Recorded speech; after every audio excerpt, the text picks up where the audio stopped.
Alam mo ba na sa Iceland mo lang makikita ang ilan sa mga pinakakakaibang tanawin sa buong mundo?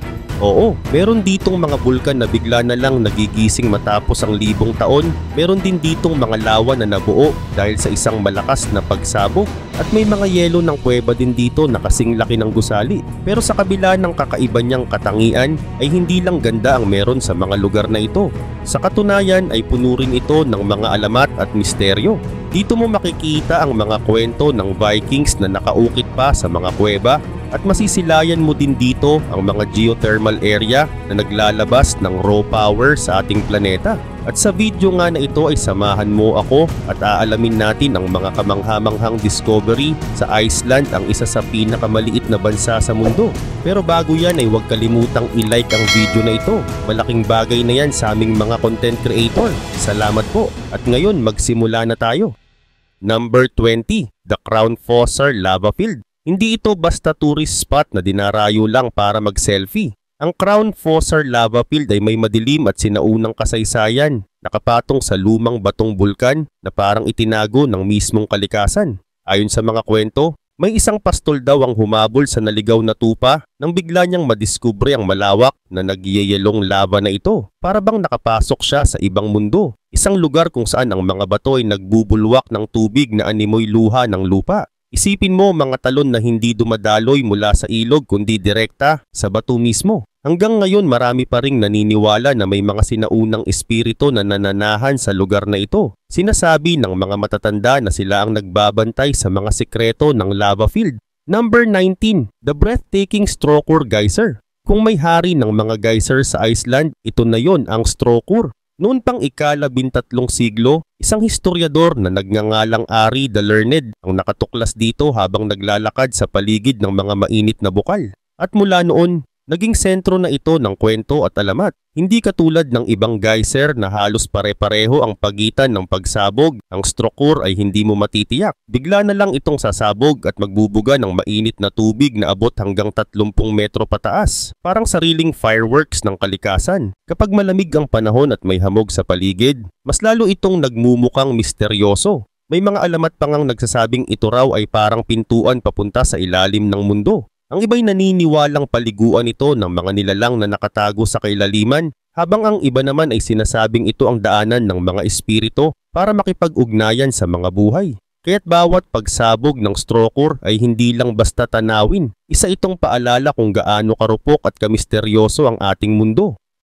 Number 18, Icelandia, the submerged continent. Isang nakakagulat na tuklas ang bumulaga sa mga siyentipiko. May nakatagong kontinente pala sa ilalim ng Iceland at tinawag nila itong Icelandia. Matagal nang palaisipan kung bakit napakakapal ng crust sa bahaging iyon ng mundo. Hanggang sa isang grupo ng mga geologist na pinangunahan ni Professor Gillian Folger ang nakapansin. Hindi ito basta simpleng oceanic crust. Ang teorya nila, ang Iceland mismo ay tuktok lang ng isang mas malawak na nakalubog na kontinente. At kung tama sila, pwede itong umabot mula Greenland hanggang Europa. Kasing laki halos ng Australia. Hindi lang ito usapang siyensya. Kapag napatunayan, ibig sabihin may karapatan ang ilang bansa sa mga posibleng yamang mineral at hydrocarbons na nasa ilalim. At dito pumapasok ang mas komplikado, ang mga kasunduan ng United Nations tungkol sa karagatan. Ang simpleng geolohikal na tanong ay biglang naging usaping politika at yaman. Sa ngayon nananatiling misteryo kung ano nga ba ang tunay na laman ng Icelandia.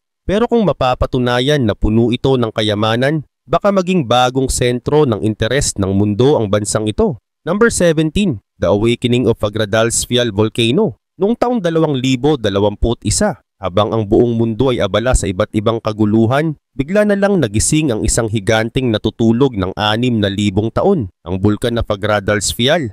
Walang abiso, walang babala, basta na lang gumising at naglabas ng apoy mula sa kailaliman ng lupa. Isipin mo ang mga taong naroon. Karaniwan lang silang naglalakad o nag-hike nang maramdaman nila ang lupa na umuuga.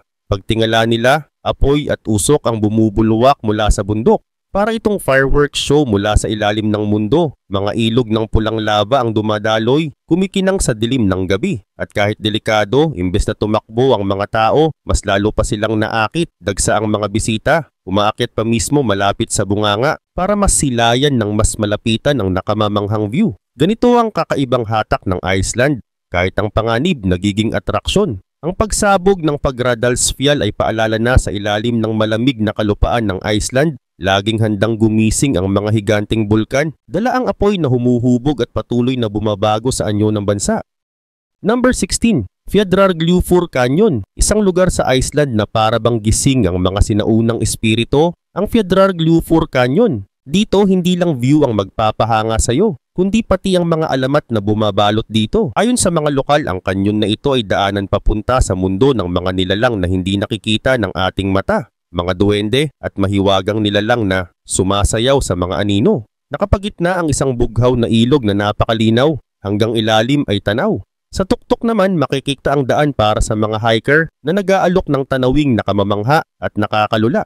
Pero mag-ingat, sabi ng matatanda, mahilig manlin lang ang kanyon na ito. Kung lalapit ka ng sobra sa ilog, baka matagpuan mo ang sarili mong nakalubog na sa nagyeyelong tubig. Noong unang panahon ito'y isang blok ng yelo. Ngayon ay naging isang napakalawak na kanyon na dinadagdagan ng luntiang halaman sa paligid. Hindi nakapagtataka kung bakit unang nakita ng mga Viking ang lugar na ito at agad na na-inlove. Para itong bahagi ng isang alamat na isinabuhay ng mismong kalikasan. Number 15. Skogafoss Waterfall, isa sa mga pinakatanyag at pinakamalakas na talon sa Iceland ay ang Skogafoss. Para itong higanting kurtina ng tubig na bumabagsak mula sa matinding taas. Ayon sa alamat, luha raw ito ng isang higanting babae na nawalan ng kanyang minamahal. Walang tiyak kung kailan unang nadiskubre ang Skogafoss. Posibleng mahigit 1,000 taon na itong kilala, marahil ng isang matandang Viking na mahilig sa pakikipagsapalaran. Sinasabi pa na ginamit ng mga Viking ang talon bilang palatandaan sa kanilang paglalakbay. Kapag nakita mo ito, nasa tamang landas ka na. Ang tubig nito ay rumaragasa mula sa Skoga River at ang ingay ng bagsak ay umuukit sa buong lambak. Pero may isa pang kwento na mas nakaka-excite, may nakatagong kayamanan daw sa likod mismo ng rumaragasang tubig. Marami na ang nagtangkang maghukay o maghanap, umaasang may gintong baul o yaman ng mga sinaunang Viking. Hanggang ngayon wala pang nakakita ng kahit ano, pero ang alamat ay patuloy na bumabalik at hindi iyon hadlang para tigilan ng tao ang paghahanap. Number 14. The Enormous Ice Cave. Sa silangang bahagi ng Langjökull Glacier, may natuklasang napakalaking yelong kuweba na tila balihim na itinago ng kalikasan sa loob ng mahabang panahon. Natuklasan ito noong taglagas ng isang lokal ang unang nakaamoy ng kakaibang palatandaan. Hindi nagtagal pumasok na ang mga grupo mula sa Amazing Tours at Sleipnir Tours para gawing mas ligtas at accessible ang kuweba. Dahil sa sobrang lawak nito, hindi sapat ang ordinaryong ilaw ng headlamp. Kinailangang lagyan ng espesyal na ilaw para mas makita ng mga bumibisita ang loob. Ayon kay John Christine Johnson, ang veteranong guide mula sa Amazing Tours, matagal na nilang hinahanap ang mga bagong ice cave sa timog silangang bahagi ng glacier. At nang matagpuan nila ang kuweba sa Sudrajökull, isang outlet glacier ng Langjökull, parang jackpot. May hallway itong singhaba ng 15 metro, may balcony sa dulo, at may 2 palapag pa na parang ginawa para sa mga higante. Sabi ni John, sa kanyang 12 taon bilang adventure guide, ito na ang pinakamalaking ice cave na nakita niya. Ang mga kulay sa loob ay parabang mga northern lights na natrap sa yelo. Isang tanawin na hindi mo makikita kahit saan sa mundo. Number 13, Viking Era Caves. Isipin mong biglang matuklasan ng isang network ng mga kuweba na mismong mga Viking ang gumawa. Mahigit 1,000 taon na ang nakalipas. Ito ang natagpuan ng team ng mga archaeologist na pinangunahan ni Kristborg Thorsdottir. Isang hanay ng mga kuweba na itinayo noong ika-10 siglo. Hindi ordinaryo ang mga kuwebang ito. Malalaki, malalalim at mas matanda kaysa sa anumang naitalang istruktura sa Iceland mula sa panahong iyon. Ayon kay Kristborg, walang katumbas na salita para ilarawan ang lawak at kahalagahan ng mga ito. Nagsimula ang lahat noong taong 28 nang matuklasan ng unang kuweba sa ilalim ng 3 taong pagsasaliksik kasama ang Archaeological Institute. Pero ang mas malaki at mas nakamamanghang kuweba na konektado rito ang siyang umagaw ng pansin. Dahil sa laki nito, napakalaki ng hamon para protektahan at tiyaking hindi guguho. Matatagpuan ang mga kuwebang ito sa Oddi, dating nasasakupan ng makapangyarihang angkan ng mga Other Viking. May simbahan, sakahan at tirahan ng pari sa paligid na nagkukubli ng maraming sikreto. Pero ang pinakamatinding hiwaga ay ang mismong mga kuweba na inukit sa sandstone noong kalagitnaan ng ika-10 siglo. Isang malinaw na patunay ng talino at diskarte ng mga sinaunang Viking. Number 12, Skaftafell Nature Reserve. Sa puso ng Iceland matatagpuan ang isang paraiso kung saan nagsasama-sama ang luntiang parang, itim na buhangin at puting yelo, ang Skaftafell Nature Reserve. Noong una, itinatag ito bilang isang national park na may sukat na 500 square kilometers. Pero nang lumaon, isinama ito sa mas malaking Vatnajökull National Park na siyang pinakamalaking protektadong lugar sa bansa. Madali itong puntahan mula Reykjavik sa kahabaan ng timog na baybayin sa pagitan ng maliit na baryo ng Kirkjubæjarklaustur at bayan ng Hofan. Ang tanawin dito ay nag-iiba depende sa panahon. Sa taglamig, kumikislap ang mga glacier at nagyayelong talon, habang sa tag-init naman, bumabalot ng luntiang kulay ang paligid na bumabangga sa kaputian ng yelo. Isang tanawin na parang obra maestra ng kalikasan. Higit sa kagandahan, tahanan ito ng 250 uri ng halaman at 30 species ng mga ibon. Daanin man sa maigsing lakad o sa mahahabang hiking trail, dadalhin ka ng mga landas nito sa mga tagong talon at mga tanawing hindi malilimutan. Ang Skaftafell ay patunay kung paano nagtatagpo ang kaharian ng yelo at ng buhay sa iisang lugar. Number 11, Asteroid 2022 EB5 noong March 11, year 2022. Isang kakaibang bisita mula sa kalawakan ang biglang dumating sa kalangitan ng Hilagang Iceland. Ang asteroid na tinawag na 2022 EB5. 3 metro lamang ang lapad ng batong ito, halos kasing laki ng isang giraffe. Natuklasan ito ng Hungarian astronomer na si Christian Sarnecki 2 oras lang bago ito bumangga sa atmosfera ng mundo. Wala namang dapat ikatakot, sa halip na sumalpok ng buong buo, agad itong nagliyab at naglaho sa himpapawid. Pero hindi iyon nakaligtas sa mata ng mga residente. Ilang tao sa Iceland ang nakakita ng maliwanag na bolang apoy na dumaan sa kalangitan, kasabay ng isang malakas na tunog. Dahil dito agad na kumilos ang International Meteor Organization at humingi ng mga saksi para matukoy ang detalye ng pagbagsak. At kahit maliit lamang ito kumpara sa mga higanteng asteroid na madalas nating naririnig, ang 2022 EB5 ay naging bahagi ng kasaysayan bilang isa sa iilang space rocks na namataan bago pa man sumalpok sa ating mundo.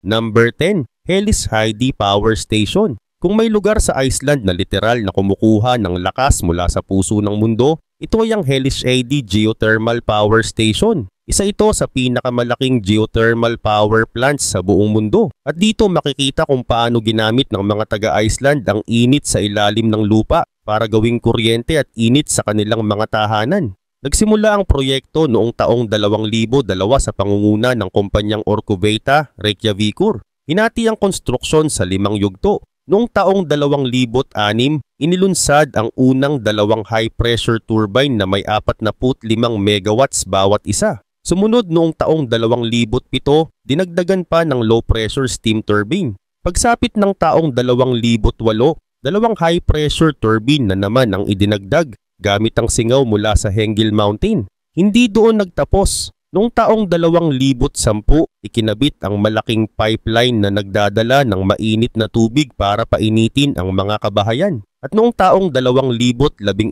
2 pang turbine ang isinama para kumpletuhin ang proyekto. Ngayon ang Hellis Heidi ay hindi lang simpleng power plant. Isa itong simbolo kung paano kayang pagsamahin ng tao at kalikasan ng kanilang lakas para makalikha ng isang mas maayos at mas malinis na hinaharap. Number 9, the Blue Lagoon. Kung may pinakasikat na tanawin sa Iceland bukod sa mga bulkan at talon, ito ay ang Blue Lagoon o sa lokal na tawag, Blaalonid. Isang malaengkantong lawa ng asul na tubig na mainit, nakatago malapit sa bayan ng Grindavik at hindi kalayuan mula Reykjavik.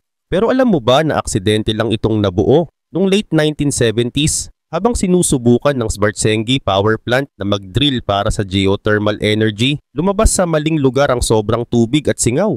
Mula roon, unti-unting nabuo ang Blue Lagoon, isang malahimalang paliguan na hanggang ngayon ay dinadayo ng milyon-milyong turista. Hindi ito basta hot spring lang. Ang tubig ay puno ng sulfur at silica na sinasabing nakakatulong para sa mga may psoriasis at iba pang skin conditions. Marami ang pumupunta dito hindi lang para magpahinga, kundi para rin sa natural na lunas na dala ng mineral-rich waters. At kahit aksidente ang pinagmulan nito, nananatili itong ligtas. Hindi nito naapektuhan ng planta at wala ring chemical na nakahalo.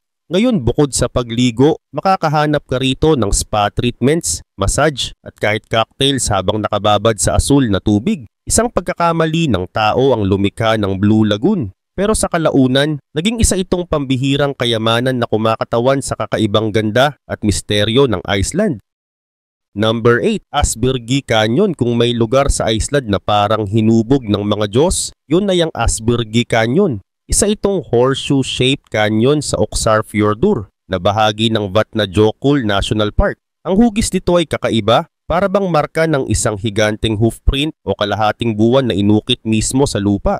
Ayon sa alamat, nabuo raw ito sa isang yapak ng 8 paa na kabayo ni Odin, ang Diyos sa mitolohiyang Norse. Kaya't hindi nakapagtataka na maraming kwento ng mga duwende at troll na naninirahan dito. Sabi ng mga lokal, madalas silang manlinlang ng mga manlalakbay na hindi pamilyar sa lugar. Pero higit pa sa mga alamat, isa itong natural na hiyas ng Iceland. Kasama ito sa tinatawag na Diamond Circle, isang ruta ng mga kababalaghan sa hilagang bahagi ng bansa. Malawak ang paligid at puno ng kagubatan, hindi karaniwan para sa malamig na Iceland na nagbibigay ng kakaibang contrast sa mabatong bangin. Narito rin ang isang visitor center na nag-aalok ng impormasyon at kahit sa gitna ng ligaw na kalikasan, may souvenir shop at, isang golf course pa. Isang kakaibang halo ng kalikasan, misteryo at konting modernong aliw. Number 7, Kerrid Crater Lake. Sa timog Iceland, bahagi ng sikat na Golden Circle, matatagpuan ang isang malamata ng kalikasan, ang Kerrid Crater Lake. Hindi ito basta lawa lang, kundi isang kalderang bulkan na puno ng asul na tubig, nakapaloob sa matarik na pader na kulay pula, itim at berde. Ayon sa mga alamat, hindi ito nabuo sa pamamagitan ng malakas na pagsabog gaya ng ibang bulkan. Sa halip, biglang naglaho raw ang magma sa ilalim, iniwan ng isang guwang na gumuho at naging kalderang nakikita natin ngayon. Ang tubig dito ay mala-neon blue na tila kontra sa makukulay na pader ng crater. Sa isang bahagi, may pulang volcanic rock. Sa kabila naman ay tinatakpan ng makapal na lumot. Kapag dumating ang taglamig, nagyayelo ang lawa at nagiging parang natural na skating rink habang natatakpan ng yelo at niyebe ang buong paligid. Ang kakaibang kombinasyon ng kulay at anyo ng Kerrid ang dahilan kung bakit isa ito sa mga pinakapinupuntahang destinasyon sa Iceland. Para itong obra maestra ng kalikasan na nagpapakita kung paano nagtatagpo ang apoy at yelo sa iisang tanawin. Number 6, Eldverp Craters. Sa timog kanlurang bahagi ng Iceland, nakatago ang isang tanawin na parabang iniukit ng mga higante, ang Eldverp Craters. Matagal itong nanatiling lihim ng kalikasan hanggang sa isang magsasaka na nag-aalaga ng kanyang mga tupa ang unang nakatagpo rito. Mabilis kumalat ang balita sa maliit na komunidad at di nagtagal, naging usap-usapan na ang kakaibang hanay ng mga bunganga. Pero higit pa sa kanilang anyo, ang mga alamat tungkol dito ang lalong nagbigay ng hiwaga. Sinasabi ng ilan na gawa raw ito ng mga duwende, samantalang ayon sa iba, ito ay pintuan papunta sa mga nakatagong mundo ng Icelandic folklore. May naniniwala rin na ang mga bunganga ay yapak ng mga higanting minsan nang gumala sa lupaing ito at nanatiling nakapirmi sa paglipas ng panahon. Ang pinaka nakakagulat, walang eksaktong tala kung kailan sila nabuo. Walang sinaunang sulat, walang dokumento, nariyan na lang sila, tahimik na saksi sa mga siglo ng kasaysayan ng Iceland. Number 5, Glimmer Waterfall. Kung talon ang pag-uusapan, hindi papahuli ang Glimmer Waterfall. Ang pangalawa sa pinakamataas na talon sa buong Iceland. Bumubulusok ito mula sa ilog Botnsa na dumadaloy mula sa mga sinaunang glacier at tumatagos pababa sa makitid na bangin. Pero higit sa kanyang taas at ganda, may dala itong alamat. Noon daw ay may isang lalaki na nagtaksil sa isang diwata. Dahil sa kanyang kasalanan, isinumpa siya at ginawang isang dambuhalang balyena. Sa galit, naghasik ito ng lagim, lumubog ng mga bangka at kumuha ng maraming buhay sa Hvalfjörður. Isang matandang pari ang nakaisip ng paraan. Nilinlang niya ang balyena na pumasok paakyat sa ilog hanggang sa ito'y bumangga at mamatay sa mismong bangin kung saan bumubulusok ngayon ng Glimmer. Mula sa salitang Glimja na ibig sabihin ay malakas na ugong, ipinanganak ang pangalan ng talon parang alingaw-ngaw ng matinding paghampas ng tubig. Ngayon dinarayo ang Glimmer hindi lang para sa nakamamanghang tanawin kundi para rin sa alamat na bumabalot dito. Isang halo ng likas na ganda at kwento ng paghihiganti mula sa nakaraan. Number 4. Iceland Spar Crystals. Sa mundo ng siyensya at alamat, ang Iceland Spar Crystal na kilala rin bilang clear calcite o optical calcite ay unang nadiskubre noong ika-17 siglo sa mga minahan sa silangang bahagi ng Iceland. Ang kristal na ito ay sobrang linaw, parang baso na gawa ng kalikasan. Pero hindi lang ganda ang meron dito. Ang Iceland Spar ay may kakaibang kakayahan, ang double refraction. Kapag tiningnan mo ang isang bagay sa pamamagitan nito, makikita mo ang imahe ng dalawang ulit. Ito ang dahilan kung bakit sinasabing ito ang sikat na sandstones ng mga Viking. Sa kabila ng makapal na ulap, ginamit daw ito ng mga manlalayag para matukoy kung nasaan ang araw at makahanap ng tamang direksyon. Hindi natapos sa Viking era ang kwento ng Iceland Spar. Noong 1820, ginamit ng French scientist na si Augustin Jean Fresnel ang kristal na ito para maintindihan ang liwanag. Pagkaraan, isang inventor na si William Nicol ang nakagawa ng nickel prism gamit ang Iceland Spar na naging daan sa mga makabagong teknolohiya sa microscopy at polarimetry. Sa madaling salita, ang isang kristal mula sa lupaing yelo at apoy ay naging susi sa parehong alamat ng paglalayag at pag-usbong ng modernong agham. Number 3. Mývatn Lake sa Hilagang Iceland. May isang lawa na isinilang mula sa pagsabog ng bulkan.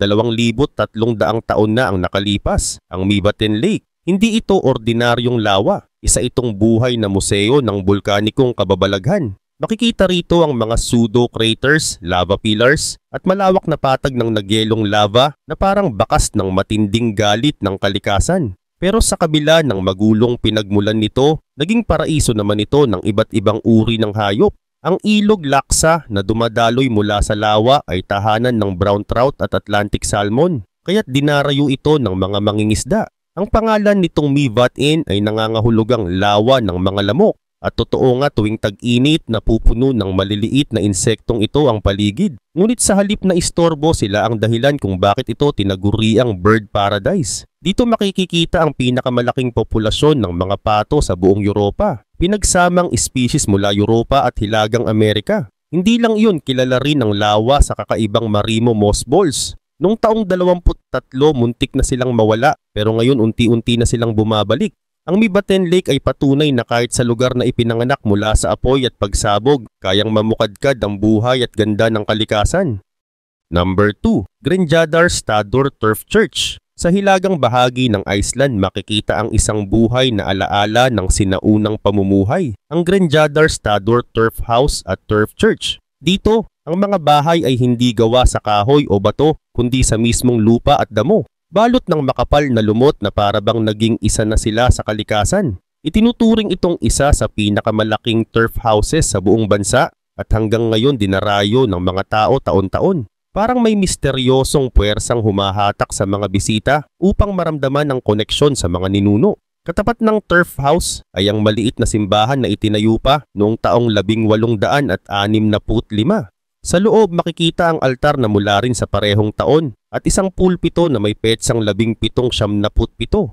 Kapag tumunog ang matandang kampana, parabang bumabalik ang oras at naririnig mo ang panalangin ng mga taong nabuhay mahigit isang siglo na ang nakalipas. Ang Grenjadar Stadur Turf Church ay hindi lamang gusali, kundi isang tulay sa pagitan ng nakaraan at kasalukuyan. Isang paalala ng pananampalataya at katatagan ng mga sinaunang taga-Iceland.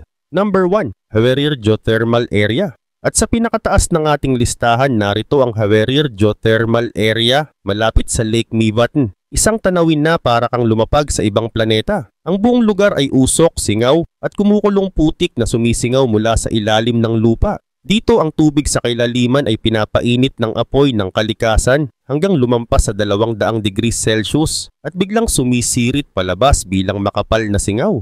Sa paligid makikita mo ang mga fumarole na umuungol, mga mud pool na kumukulo, at lupaing may kakaibang kulay na nilikha ng mineral. Kapag umakyat ka sa tuktok ng Namaskard Mountain, matatanaw mo ang buong surreal na tanawin, mga ulap ng usok na lumulutang sa lupa at sa di kalayuan. Ang malapainting na lawang Mývatn, para kang nasa isang science fiction movie. Pero totoo itong lahat. Ang Haverir Geothermal Area ay patunay ng matinding kapangyarihan ng kalikasan. Isang lugar kung saan makikita natin ang tunay na anyo ng Iceland. Ang lupain ng apoy at yelo, puno ng misteryo at kagandahan.